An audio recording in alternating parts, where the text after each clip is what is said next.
10 तारखेला सकाळी 11 वाजता रत्नागिरी सिंधुदुर्ग लोकसभा मतदारसंघाचे नवनिर्वाचित खासदार माननीय नारायण राणे साहेब यांच्या संपर्क कार्यालयाचं उद्घाटन अपना बाजार शेजारी होणार आहे आणि त्यानंतर रत्नागिरी दक्षिणमधल्या सर्व कार्यकर्त्यांच्या वतीनं स्वातंत्र्यवीर सावरकर नाट्यगृहामध्ये त्यांचा सत्कार करण्यात येणार आहे। याचवेळी 1980 पासून भारतीय जनता पार्टीमध्ये काम करणारे कार्यकर्त्यांचा एक सन्मान म्हणून राजनैतिक स्वरूपात त्या वेळच्या जे जिल्हाध्यक्ष होते त्यांना प्रतिनिधित्व म्हणून त्यांचाही सत्कार होणार आहे आणि निवडून आल्यानंतर ज्या संस्थांनी ज्या समूहानं किंवा ज्या व्यक्तींनी राणेसाहेबांना या निवडणुकीमध्ये पाठिंबा दिला होता त्या व्यक्तींबरोबर राणेसाहेब स्वतः चर्चा करणार आहेत आणि या रत्नागिरी सिंधुदुर्ग लोकसभा मतदारसंघामध्ये गेल्या 10 वर्षांमध्ये जी विकासाची कामं प्रलंबित आहेत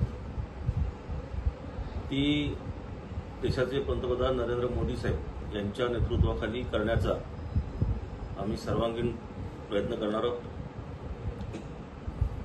त्याच्यामध्ये रोजगाराचा विषय असेल तर उद्योग आणण्यासंदर्भात, पर्यटनाचा विषय असेल तर त्या संदर्भामध्ये काही ठिकाणी निश्चित करून सुरक्षिततेच्या दृष्टीनं त्याच्यावर व्यवस्थित काळजी घेऊन ही पर्यटन स्थळं विकसित करणे, मच्छीमारांचे काही विषय आहेत, विद्यार्थ्यांचे विषय आहेत, अशा प्रत्येक प्रश्नांच्या संदर्भामध्ये प्रत्येक त्या क्षेत्रातील व्यक्तींबरोबर चर्चा करून या लोकसभा मतदारसंघामधले विषय कसे मार्गी लागतील याच्याकरता सन्माननीय राणेसाहेबांच्या नेतृत्वाखाली सामूहिकपणे भारतीय जनता पार्टी प्रयत्न करेल आणि उद्याच्या कार्यक्रमामध्ये 45 वर्षानंतर या लोकसभा मतदारसंघामध्ये भारतीय जनता पार्टीचा एक कार्यकर्ता किंवा एक उमेदवार म्हणून एनडीएच्या युतीमध्ये या लोकसभेमध्ये निवडून गेल्याबद्दल आणि जनतेनं निवडून दिल्याबद्दल त्यांची कृतज्ञता व्यक्त करण्याकरता उद्याचा कार्यक्रम आहे। तो कार्यकर्त्यांच्या स्वरूपात मर्यादित आहे नाट्यगृहामध्ये, परंतु त्याच्या पुढेच जाऊन प्रत्येक जिल्हा परिषद गटामध्ये जाऊन तिथल्या कार्यकर्त्यांशी चर्चा करून तिथल्या जनतेबरोबर असलेल्या प्रश्नांसंदर्भात मेळावा घेऊन हे प्रश्न कसे मार्गी लागतील या संदर्भामध्ये निश्चितपणे राणेसाहेब पुढचे दौरे सुद्धा उद्याच्या दिवसात निश्चित करतील। 15 तारखेला जिल्हा नियोजनची बैठक आहे।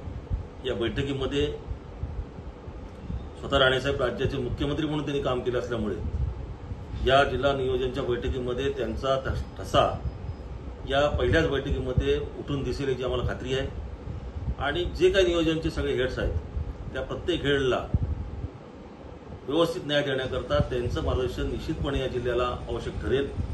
या जिल्ह्याचे पालकमंत्री त्यांच्या मार्गदर्शनाखाली अतिशय योग्य न्याय जनतेला देतील असा आम्हाला स्वतःला विश्वास वाटतो। त्यामुळे अधिवेशन जरी काळ सुरू असला त्याच्यामुळे आमचे नेते माननीय रवींद्र चव्हाण साहेब उपस्थित उद्या राहू शकले जरी नसले तरी सगळ्यांच्या मान्यतेनं उद्याचा कार्यक्रम आम्ही घेतोय, कारण दादांना स्वतःला त्यांनी वेळ दिलेला आहे। आज ते राजापूरमध्ये आहेत, पूरग्रस्त परिस्थिती पाहणी करतायत। उद्या ते या ठिकाणी येतील त्यावेळी सुद्धा पावसामुळे झालेल्या नुकसानाचा पण आढावा घेतील, कलेक्टर साहेबांबरोबर बैठक होईल आणि जसं मगाशी सांगितल्याप्रमाणे गेल्या 10 वर्षाचा बॅकलॉग जो राहिला आहे तो भरून काढण्याचा प्रयत्न उद्याच्या दिवसापासून सुरुवात होईल।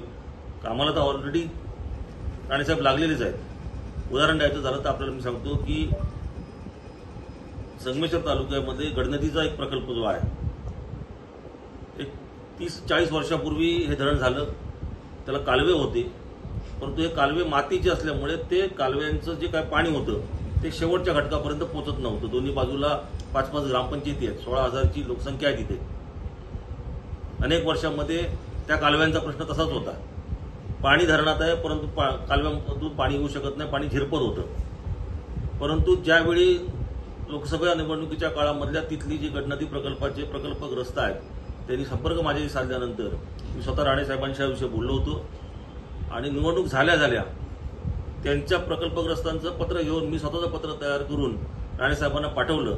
राणे साहेबांनी त्याची दखल घेऊन देवेंद्र फडणवीस साहेबांना, म्हणजे पाटबंधारे मंत्री आहेत, त्यांना ते पत्र दिलं आणि त्या प्रकल्पाच्या एचडीपी पाईप्स येतात, कारण पाणी वाया जाऊ नये करता त्याचं अंदाजपत्रक करण्याचं सूचना पाटबंधारे विभाग चिपळूणला संबंधित खात्यानं विभागानं दिलेला आहे.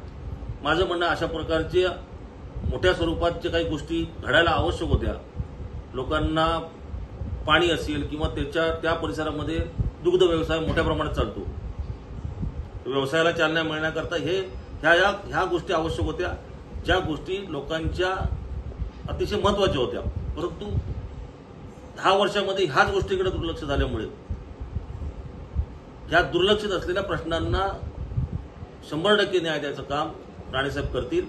गडनदी प्रकल्प हा एक आहे, अशी पूर्व भागामध्ये या रत्नागिरीच्या अनेक धरणं आहेत, ज्या धरणांचा वापर या दुग्ध व्यवसायाकरता, शेळी मेंढी पालन या व्यवसायाकरता किंवा त्या ठिकाणी हळदीसारखं लागवड करून मोठ्या प्रमाणात उत्पन्न घेण्याकरता शेतकऱ्यांना पाण्याचं नियोजन करून देणं ही गरजेची आहे गोष्ट. आणि त्यासाठी अशा मोठ्या स्केलमध्ये पाण्याचं नियोजन शेतकऱ्यांसाठी कसं करता येईल याच्याकरता भारतीय जनता पार्टी राणे साहेबांच्या नेतृत्वाखाली आणि चव्हाण साहेबांच्या नेतृत्वाखाली पूर्णपणे न्याय द्यायचा प्रयत्न करेल. उद्या आपल्या सर्वांना या कार्यक्रमाच्या निमित्तानं नाट्यगृहामध्ये येण्याची आपल्याला आग्रहाची विनंती आहे.